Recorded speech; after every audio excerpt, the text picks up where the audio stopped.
ಮನೋವಿಹಾರಿಣಿ.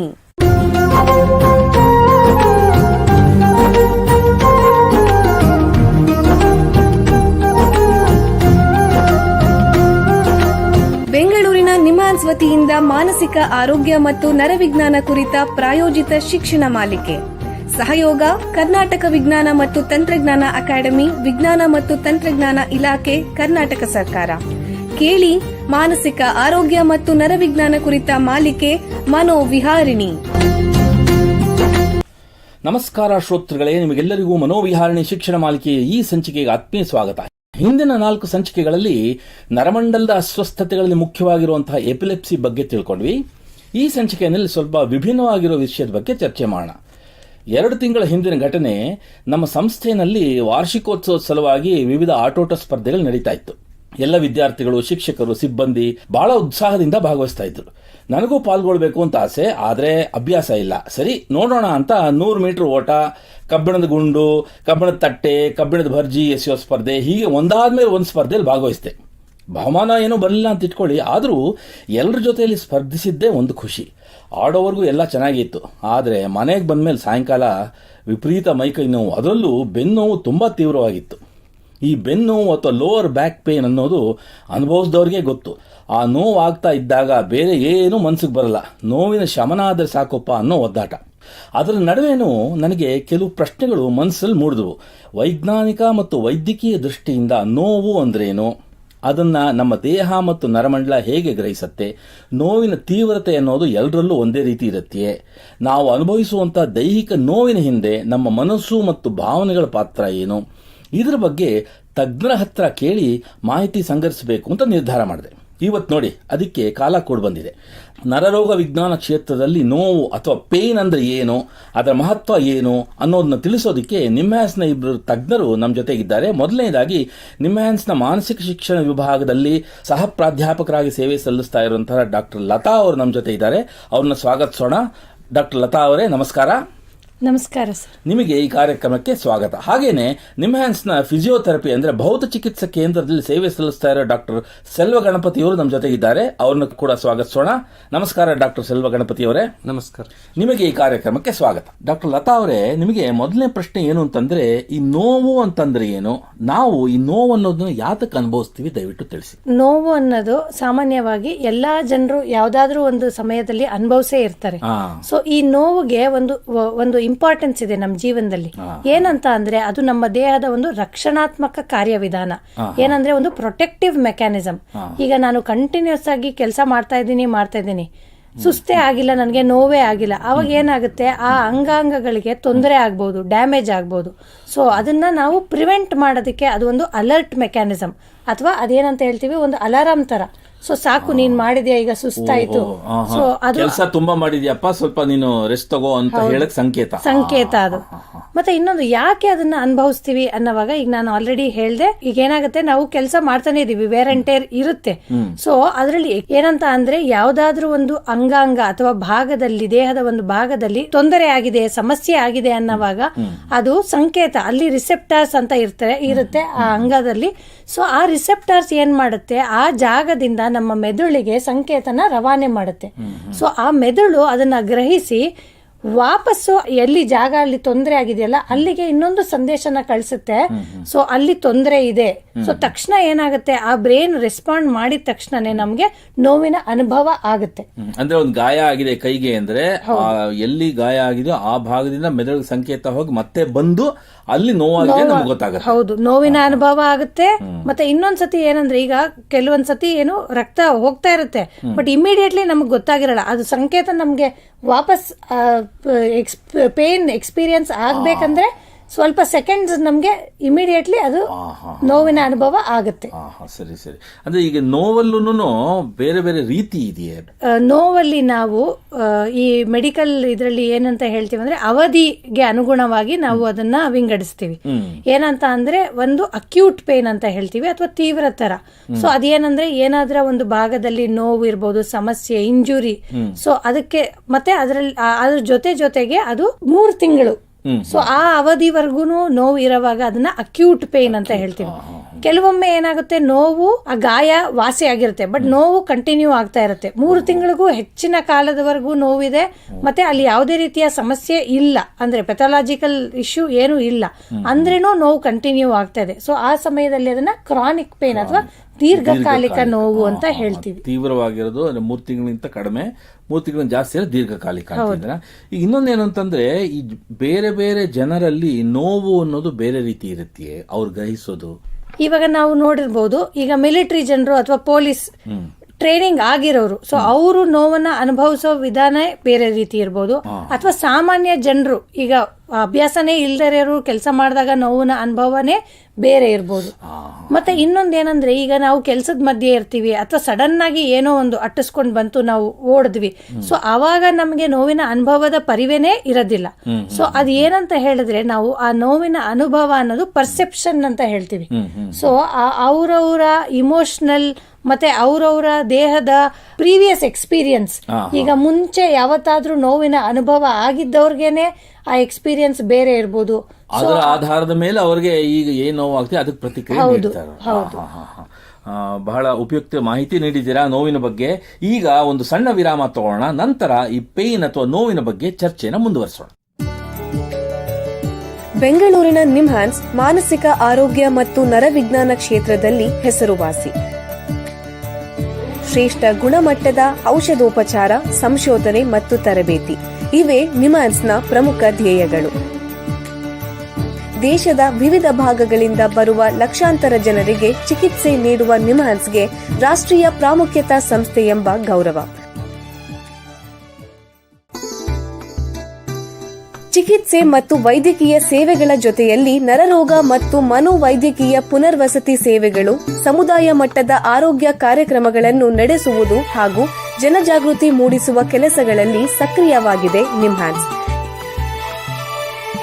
ಈ ನಿಟ್ಟಿನಲ್ಲಿ ಆಕಾಶವಾಣಿಯ ಶ್ರೋತೃಗಳಿಗೆ ನರಮಂಡಲ ಮತ್ತು ಮಾನಸಿಕ ಆರೋಗ್ಯದ ಬಗ್ಗೆ ಉಪಯುಕ್ತ ಮಾಹಿತಿ ನೀಡುವುದೇ ಕರ್ನಾಟಕ ವಿಜ್ಞಾನ ಮತ್ತು ತಂತ್ರಜ್ಞಾನ ಅಕಾಡೆಮಿಯ ಸಹಯೋಗದೊಂದಿಗೆ ಮೂಡಿಬರುತ್ತಿರುವ ಈ ಮನೋವಿಹಾರಿಣಿ ಶಿಕ್ಷಣ ಮಾಲಿಕೆಯ ಮೂಲ ಉದ್ದೇಶ. ವಿರಾಮದ ನಂತರ ಮನೋವಿಹಾರಣಿಯ ಈ ಸಂಚಿಕೆಗೆ ನಿಮಗೆಲ್ಲರಿಗೂ ಮತ್ತೊಮ್ಮೆ ಸ್ವಾಗತ. ವಿರಾಮಕ್ಕೆ ಮುಂಚೆ ಪೇನ್ ಅಥವಾ ನೋವಿನ ಬಗ್ಗೆ ನಿಮ್ಹಾನ್ಸ್ನ ತಜ್ಞರಾದ ಡಾಕ್ಟರ್ ಲತಾ ಅವರ ಹತ್ರ ಮಾತಾಡ್ತಾ ಇದ್ವಿ. ಈಗ ಈ ಚರ್ಚೆಯನ್ನು ಮುಂದುವರಿಸ್ತಾ ಮುಂದಿನ ಪ್ರಶ್ನೆನ ಡಾಕ್ಟರ್ ಸೆಲ್ವ ಗಣಪತಿನ ಕೇಳೋಣ.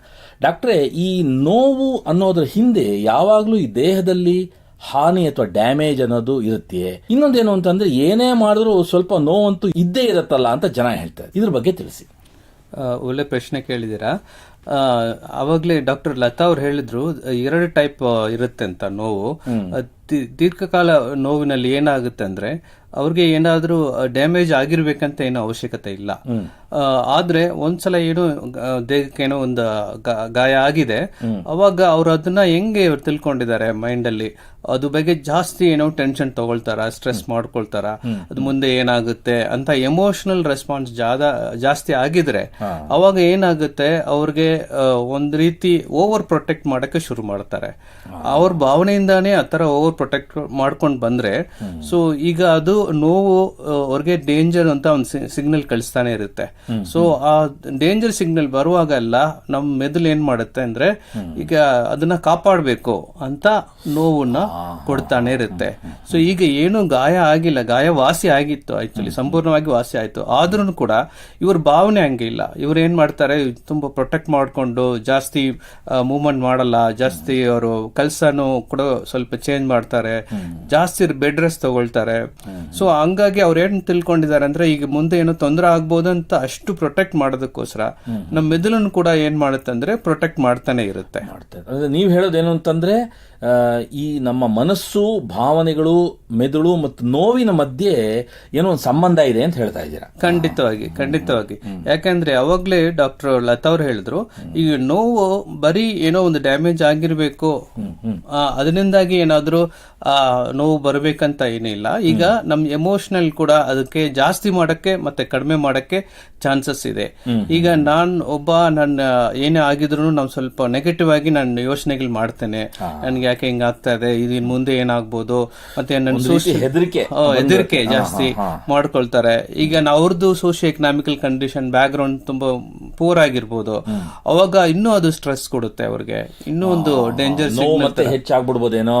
ಈಗ ನಾನು ಮುಂದೆ ನನ್ನ ಫ್ಯಾಮಿಲಿ ಹೆಂಗ್ ನೋಡ್ಕೊಳ್ಳೋದು, ಅದು ಇದು ಅವ್ರಿಗಾಗಿರೋ ಪ್ರಾಬ್ಲಮ್ಸ್ ನ ಇನ್ನೂ ಸ್ವಲ್ಪ ನೆಗೆಟಿವ್ ಆಗಿ ಲೈಫ್ ಸ್ಟೈಲ್ ಅಲ್ಲಿ ಮಾಡ್ಕೊಳ್ತಾರೆ. ಅಂದ್ರೆ ಔಟ್ಕಮ್ ಜಾಸ್ತಿ ನೆಗೆಟಿವ್ ಆಗಿ ಬರುತ್ತೆ ಅಂತಾನೆ ಒಂದು ಭಾವನೆಯಲ್ಲಿ ಇರ್ತಾರೆ. ಸೊ ಒಂದು ಪಾಸಿಟಿವ್ ಫೀಲಿಂಗ್ಸ್ ಇರಲ್ಲ. ಸೊ ನೆಗೆಟಿವ್ ಆಗಿ ನಡೆಯುತ್ತೆ ನನಗೆ ಅಂತ ಒಂದು ಭಯ ಇರುತ್ತೆ ಯಾವಾಗ್ಲೂ ಅವ್ರಿಗೆ. ಸೊ ಹಂಗಾಗಿ ಅವ್ರಿಗೆಲ್ಲ ಏನಾಗುತ್ತೆ ಅಂದ್ರೆ ನೋವು ಜಾಸ್ತಿ ಆಗ್ಬೋದು. ಹಂಗಾಗಿ ನಮ್ಮ ಮನ್ಸಿಗೆ ತುಂಬಾ ಕನೆಕ್ಷನ್ ಇದೆ ನೋವು ಪ್ರೊಡ್ಯೂಸ್ ಮಾಡಕ್ಕೆ. ಇನ್ನೊಂದು ಜನರಲ್ ಸಾಮಾನ್ಯವಾಗಿ ಕಂಡು ಬರೋದು, ಅನುಭವಿಸೋದೇನು ಅಂದ್ರೆ ಈ ಲೋವರ್ ಬ್ಯಾಕ್ ಪೇನ್, ಅಂದ್ರೆ ಬೆನ್ನಿನ ಕೆಳಭಾಗದಲ್ಲಿ ದೀರ್ಘಕಾಲಿಕ ನೋವು ಬರುತ್ತೆ. ಇದನ್ನ ಯಾತಕ್ಕೆ ಅನುಭವಿಸ್ತಾರೆ ದಯವಿಟ್ಟು ತಿಳಿಸಿ ಡಾಕ್ಟರ್ ಲತಾ ಅವರೇ. ಲೋ ಬ್ಯಾಕ್ ಪೇನ್ ಅಥವಾ ಕೆಳಭಾಗದ ಬೆನ್ನಿನ ನೋವು ಹಲವಾರು ಕಾರಣಗಳಿಂದ ಬರಬಹುದು. ಸೊ ಅಂದ್ರೆ ಏನಾದ್ರೂ ಇಂಜುರಿಯಿಂದ ಇರಬಹುದು ಅಥವಾ ಪೆಥಾಲಜಿ ಇಂದ ಇರಬಹುದು. ಮತ್ತೆ ಈಗ ಈ ಸಂಚಿಕೆಯಲ್ಲಿ ನಾವು ಮಾತಾಡ್ತಾ ಇರೋಂಥ ವಿಷಯ ಮೇನ್ ಆಗಿ ಯಾವುದೇ ರೀತಿಯಾದಂತ ಸಮಸ್ಯೆ ಇಲ್ದಲೇ ಇರುವಂತದ್ದು ಅಥವಾ ಯಾವುದೇ ರೋಗಕ್ಕೆ ಸಂಬಂಧ ಇಲ್ಲದೆ ಇರುವಂತ ಬೆನ್ನು ನೋವು. ಸೊ ಅದನ್ನ ನಾವು ಸ್ಪೆಸಿಫಿಕ್ ಆಗಿ ಕ್ರೋನಿಕ್ ಲೋ ಬ್ಯಾಕ್ ಪೇನ್ ಅಂತ ಹೇಳ್ತೀವಿ. ಮತ್ತೆ ಅದರ ಇನ್ಸಿಡೆನ್ಸ್ ಇತ್ತೀಚಿನ ದಿನಗಳಲ್ಲಿ ಜಾಸ್ತಿ ಆಗಿದೆ. ಸೊ ಅದಕ್ಕೆ ಕಾರಣಗಳು ಹಲವಾರು ಇದೆ. ಸೊ ಆಲ್ರೆಡಿ ಸೆಲ್ವಗಣಪತಿ ಅವರು ಹೇಳ್ದಂಗೆ ಇಮೋಷನಲ್ ಅಥವಾ ಅದರ್ ಫ್ಯಾಕ್ಟರ್ಸ್ ಅಂದ್ರೆ ಬೇರೆ ಬೇರೆ ರೀತಿಯಾದಂತ ಎಕ್ಸ್ಪೀರಿಯನ್ಸಸ್. ಸೊ ಅದ್ರ ಪರಿಣಾಮದಿಂದ ಆ ಲೋ ಬ್ಯಾಕ್ ಪೇನ್ ಎಕ್ಸ್ಪೀರಿಯನ್ಸ್ ಏನಾಗ್ತಾ ಇದೆ ಅವ್ರಿಗೆ ಕಾಡಕ್ಕೆ ಶುರು ಮಾಡ್ತಾ ಇದೆ. ಅದೇ ಲೋವರ್ ಬ್ಯಾಕ್ ಪೇನ್ ನಿಮ್ ಪ್ರಕಾರ ಇದನ್ನ ಗುಣಪಡಿಸಬಹುದೇ? ಹೌದು ಸರ್, ಖಂಡಿತವಾಗಿ. ಸೊ ಹಲವಾರು ವಿಧಗಳಲ್ಲಿ ಅದನ್ನ ಗುಣಪಡಿಸಬಹುದು. ಸೊ ಅದ್ರ ಬಗ್ಗೆ ನಾವು ಮುಂದೆ ತಿಳ್ಕೊಂತೀವಿ. ಡಾಕ್ಟರ್ ಸೆಲ್ವಗಣಪತಿ ಅವರೇ, ಈ ದೀರ್ಘಕಾಲದ ಬೆನ್ನು ನೋವು ಅಂದ್ರೆ ಕ್ರಾನಿಕ್ ಬ್ಯಾಕ್ ಪೇನ್ ನಿವಾರಿಸಕ್ಕೆ ಯಾವ ವಿಧಾನಗಳನ್ನ ನಾವು ಅನುಸರಿಸಬಹುದು ದಯವಿಟ್ಟು ತಿಳಿಸಿ. ಫಸ್ಟ್ ಅವರು ಕ್ರಾನಿಕ್ ಪೇನ್ ಸ್ಪೆಷಲಿಸ್ಟ್ ನ ನೋಡಬೇಕು. ಸ್ಪೆಷಲಿಸ್ಟ್ ಫಿಸಿಯೋಥೆರಪಿಸ್ಟ್ ಇರ್ಬೋದು, ಕಾಗ್ನಿಟಿವ್ ಬಿಹೇವಿಯರ್ ಥೆರಪಿಸ್ಟ್ ಅವ್ರು ಇರ್ಬೋದು. ಈಗ ಈಗ ಫಸ್ಟ್ ಏನ್ ಕೊಡ್ತಾರೆ ಅಂದ್ರೆ ಇದನ್ ಬಗ್ಗೆ ಎಜುಕೇಶನ್ ಕೊಡ್ತಾರೆ. ನಮ್ಮ ಎಮೋಷನಲ್ ಸಂಬಂಧಪಟ್ಟಿದ್ದು, ಈಗ ಇನ್ನೇನ್ ಕಾರಣ ನಾವು ಸೆನ್ಸಿಟೈಸ್ ಮಾಡುತ್ತೀವಿ, ಹೈಪರ್ ಸೆನ್ಸಿಟಿವ್ನೆಸ್ ಮಾಡ್ತೀವಿ, ಅದೆಲ್ಲ ಕೂಡ ಅವ್ರು ತಿಳಿಸ್ತೀವಿ. ಆ ಎಜುಕೇಶನ್ ಮುಖಾಂತರ ಅದನ್ನಲ್ಲಿ ತಿಳಿಸ್ತೀವಿ. ಆಮೇಲೆ ಮತ್ತೆ ಅವ್ರ ಆಕ್ಟಿವಿಟೀಸ್ ಏನೇನ್ ಕಡಿಮೆ ಮಾಡಿದ್ರು, ಈಗ ನೋವು ಬಂದ್ಬಿಡುತ್ತೆ ಅಂದ್ಬಿಟ್ಟು ಯಾವ್ದಾವ್ದು ಆಕ್ಟಿವಿಟೀಸ್ ಮಾಡಿಲ್ಲ, ಅದನ್ನ ಸ್ವಲ್ಪ ನಿಧಾನವಾಗಿ ಗ್ರಾಜುವಲ್ ಆಗಿ ಅವ್ರಿಗೆ ಅವ್ರನ್ನ ಅಶ್ಯೂರೆನ್ಸ್ ತಗೊಂಡು ಅವ್ರಿಗೆ ಎಕ್ಸಸೈಸ್ ಮಾಡಿ ಅವಾಗ ಕೂಡ ಅವ್ರಿಗೆ ಒಂದು ನಂಬಿಕೆ ಬರುತ್ತೆ. ಓಕೆ, ಈಗ ನೋವು ಏನಿಲ್ಲ, ನಾನು ಎಲ್ಲ ಕೆಲಸ ಮಾಡಬಹುದು ಅಂತ ರೀತಿನಲ್ಲಿ ಅವ್ರನ್ನ ಟ್ರೈನಿಂಗ್ ಮಾಡೋದು. ಸೊ ಅವ್ರಿಗೆ ಅನ್ಸುತ್ತೆ ಹೌದಲ್ಲ, ಈಗಿನ ಅಷ್ಟೊಂದು ನೋವು ಬಂದಿಲ್ಲ ಬಟ್ ಆದ್ರೆ ನಾವು ತಿಳ್ಕೊಂಡಿದೀವಿ ಇದು ಮಾಡಿದ್ರೆ ನೋವು ಜಾಸ್ತಿ ಆಗ್ಬಿಡುತ್ತೆ, ಈ ಆಕ್ಟಿವಿಟೀಸ್ ಮಾಡಿದ್ರೆ ಬೆಂಡ್ ಮಾಡಬಾರ್ದು, ಈಗ ಹೆಣ್ಣು ನೋವು ಹೇಳಿದ್ರಲ್ಲ ಅವಾಗ ಅಲ್ಲ ಬಗ್ಗೆ ಏನೋ ತಗೊಂಡ್ರೆ ನೋವು ಜಾಸ್ತಿ ಆಗ್ಬಿಡುತ್ತೆ, ಡಿಸ್ಪ್ರೊಲ್ಯಾಪ್ಸ್ ಆಗ್ಬಿಡುತ್ತೆ ಅಂತ ಅವರೇ ಏನೋ ನಾಲೆಜ್ ತುಂಬಿಕೊಂಡಿರ್ತಾರಲ್ಲ, ಅದೆಲ್ಲ ಈಗ ಅದೆಲ್ಲ ಸ್ವಲ್ಪ ಅವ್ರಿಗೆ ರಿಲ್ಯಾಕ್ಸೇಷನ್ ಆಗುತ್ತೆ. ಓಕೆ, ಈಗ ಮಾಡಬಹುದಂತ. ಇದು ಗ್ರಾಜುವಲ್ ಎಕ್ಸ್ಪೋಷರ್ ಆಗಿ ಆಕ್ಟಿವಿಟೀಸ್. ಮತ್ತೆ ಲೈಫ್ ಸ್ಟೈಲ್ಸ್ ಕೂಡ ತುಂಬಾ ಸಂಬಂಧ ಇದೆ. ಈಗ ಸರಿಯಾಗಿ ನಿದ್ರೆ ಮಾಡಿಲ್ಲ ಅವರು, ಅವಾಗ್ಲೂ ಈಗ ನೋವು ಹೆಚ್ಚಿ ಕಾಣುತ್ತೆ ಅವ್ರಿಗೆ. ಮತ್ತೆ ಅವ್ರಿಗೆ ಬೇರೆ ತೊಂದರೆ ಇದೆ, ಲೈಕ್ ಇರಿಟಬಲ್ ಬೌಲ್ ಸಿಂಡ್ರೋಮ್ ಅಂತ ಹೇಳ್ತಾರೆ. ಪದೇ ಪದೇ ಬಾತ್ರೂಮ್ ಹೋಗೋದು, ತುಂಬಾ ಟೆನ್ಷನ್ ಮಾಡ್ಕೊಳ್ಳೋದು. ಸೊ ಅದನ್ನು ಕೂಡ ಒಂದು ಟ್ರೀಟ್ಮೆಂಟ್ ಜೊತೆಗೆ ತಗೊಂಡ್ರೆ ಇದಕ್ಕೆ ತುಂಬಾ ಹೆಲ್ಪ್ ಆಗುತ್ತೆ. ಆಮೇಲೆ ಎಕ್ಸಸೈಸ್, ಈಗ ಫಿಸಿಯೋಥೆರಪಿಸ್ಟ್ ಏನ್ ಮಾಡ್ತಾರೆ ಅಂದ್ರೆ ಪರ್ಟಿಕ್ಯುಲರ್ ಆಗಿ ಯಾವ್ದು ಮಸಲ್ಸ್ ವೀಕ್ ಆಗಿರುತ್ತೆ, ಸೊ ಅದನ್ನ ಪರ್ಫೆಕ್ಟ್ ಆಗಿ ನೋಡ್ಬಿಟ್ಟು ಕರೆಕ್ಟ್ ಆಗಿ ಎಕ್ಸಸೈಸ್ ಕೂಡ ಹೇಳ್ಕೊಡ್ತಾರೆ. ಮತ್ತೆ ನೀವು ಯೋಗ ಮಾಡೋದ್ರಿಂದ ನೀವು ಎಮೋಷನಲ್ ಬ್ಯಾಲೆನ್ಸ್ ಇಟ್ಕೋಬಹುದು. ಸ್ಮೋಕಿಂಗ್ ಕಡಿಮೆ ಮಾಡಬೇಕು ಅಂತ ಒಳ್ಳೆ ಲೈಫ್ ಸ್ಟೈಲ್ ಹ್ಯಾಬಿಟ್ಸ್ ಇಟ್ಕೊಂಡ್ರೆ ಅದು ತುಂಬಾ ಹೆಲ್ಪ್ ಆಗುತ್ತೆ ಸರ್. ಇಲ್ಲಿಗೆ ಈ ಸಂಚಿಕೆ ಮುಗಿಸುವಂತ ಸಮಯ ಆಗ್ತಾ ಇದೆ. ಡಾಕ್ಟರ್ ಲತಾ ಅವರೇ, ಡಾಕ್ಟರ್ ಸೆಲ್ವಗಣಪತಿ ಅವರೇ, ಎಲ್ಲ ಕೇಳುಗರಿಗೆ ಪೇಯ್ನ್ ಅಥವಾ ನೋವಿನ ಬಗ್ಗೆ ಉಪಯುಕ್ತ ಮಾಹಿತಿ ನೀಡಿದ್ದೀರಾ. ನಿಮಗೆ ಎಲ್ಲರ ಪರವಾಗಿ ಧನ್ಯವಾದಗಳು. ಶ್ರೋತೃಗಳೇ, ಮಾನಸಿಕ ಆರೋಗ್ಯ ಮತ್ತು ನರವಿಜ್ಞಾನದ ಬಗ್ಗೆ ಇನ್ನೂ ಹೆಚ್ಚಿನ ಮಾಹಿತಿಯೊಂದಿಗೆ ಮನೋವಿಹಾರಣೆಯ ಮುಂದಿನ ಸಂಚಿಕೆಯಲ್ಲಿ ಭೇಟಿಯಾಗೋಣ. ನಮಸ್ಕಾರ. ಇಲ್ಲಿಯವರೆಗೆ ಬೆಂಗಳೂರಿನ ನಿಮ್ಹಾನ್ಸ್ ವತಿಯಿಂದ ಮಾನಸಿಕ ಆರೋಗ್ಯ ಮತ್ತು ನರವಿಜ್ಞಾನ ಕುರಿತ ಪ್ರಾಯೋಜಿತ ಶಿಕ್ಷಣ ಮಾಲಿಕೆ ಮನೋವಿಹಾರಿಣಿ ಕೇಳಿದಿರಿ. ಸಹಯೋಗ ಕರ್ನಾಟಕ ವಿಜ್ಞಾನ ಮತ್ತು ತಂತ್ರಜ್ಞಾನ ಅಕಾಡೆಮಿ, ವಿಜ್ಞಾನ ಮತ್ತು ತಂತ್ರಜ್ಞಾನ ಇಲಾಖೆ, ಕರ್ನಾಟಕ ಸರ್ಕಾರ. ನೆರವು ಮಾನಸಿಕ ಆರೋಗ್ಯ ಶಿಕ್ಷಣ ವಿಭಾಗ, ನಿಮ್ಹಾನ್ಸ್ ಹಾಗೂ ನಿವೇದಿತಾ ಬಿಎಸ್, ನಿಮ್ಹಾನ್ಸ್. ಸಂಗೀತ ಸಂಯೋಜನೆ ಕೆ ಕಲ್ಯಾಣ್. ಪರಿಕಲ್ಪನೆ, ನಿರೂಪಣೆ ಮತ್ತು ನಿರ್ಮಾಣ ಡಾಕ್ಟರ್ ಎಂಎಂ ಶ್ರೀನಿವಾಸ್ ಭರತ್, ನಿಮ್ಹಾನ್ಸ್. ನಿಮ್ಮ ಸಂದೇಶಗಳನ್ನು ಕಳಿಸಬೇಕಾದ ದೂರವಾಣಿ ಸಂಖ್ಯೆ 7899105524 7899105524 ವಾಟ್ಸ್ಆಪ್ ಸಂದೇಶಗಳು ಮಾತ್ರ. ಈ ಕಾರ್ಯಕ್ರಮದ ಮುಂದಿನ ಸಂಚಿಕೆ ಮುಂದಿನ ವಾರ ಇದೇ ಸಮಯಕ್ಕೆ ಮನೋವಿಹಾರಿಣಿ ಮಾಲಿಕೆಯಲ್ಲಿ.